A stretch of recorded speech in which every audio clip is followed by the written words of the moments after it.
UGC net, इस परीक्षा को रद्द कर दिया गया। 18 जून को ये परीक्षा होती है और ठीक 24 घंटे बाद 19 जून को शिक्षा मंत्रालय फैसला लेता है कि हम गृह मंत्रालय से इनपुट मिले हैं कि इस परीक्षा में धांधली हुई है, इसलिए हम इस परीक्षा को रद्द करते हैं। सीबीआई जांच होगी और ये दोबारा परीक्षा कराई जाएगी। इस परीक्षा में आपको बता दूं करीब 11 लाख छात्रों ने आवेदन किया था, जिसमें से 81% छात्र इस परीक्षा में शामिल हुए थे।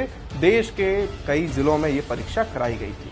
यानी कि जिन 9 लाख छात्रों ने परीक्षा दी, अपने सपनों को लेकर जो वहां पहुंचे थे, अच्छा एग्जाम दिया, कुछ सपने सजो रखे होंगे, कुछ उम्मीदें होंगी, वो फिलहाल उन सपनों पर पानी फिर चुका है, क्योंकि सिस्टम की लाचारी की वजह से, सिस्टम में सेंधमारी की वजह से। अब दूसरी खबर आपको मैं बता दूं कि यूपी पुलिस में सिपाही भर्ती परीक्षा हुई थी, आपको याद होगा, उसमें भी पेपर लीक की खबरें आई थी।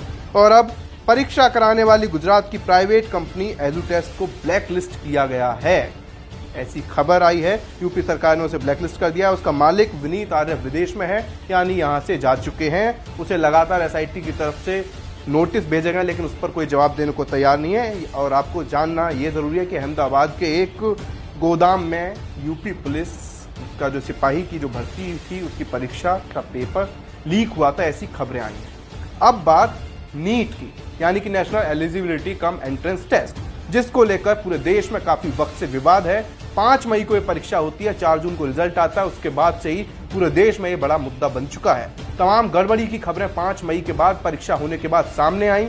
लगातार दिल्ली से लेकर देश के तमाम जो राज्य हैं, देश के तमाम हिस्सों में इसको लेकर प्रदर्शन हुए, सियासत भी खूब हो रही है। लेकिन जो शिक्षा मंत्री लगातार कह रहे थे, लगातार जो इस परीक्षा को कराने वाली एनटीए, नेशनल टेस्टिंग एजेंसी को क्लीन चिट दे रहे थे, अब उनके दोहरेपन पर सवाल खड़े होते हैं। क्योंकि यूजीसी नेट परीक्षा जो मैंने आपको बताया उसे रद्द किया गया, वो भी एनटीए ने कराई थी, तो जाहिर है सवाल तो खड़े होंगे।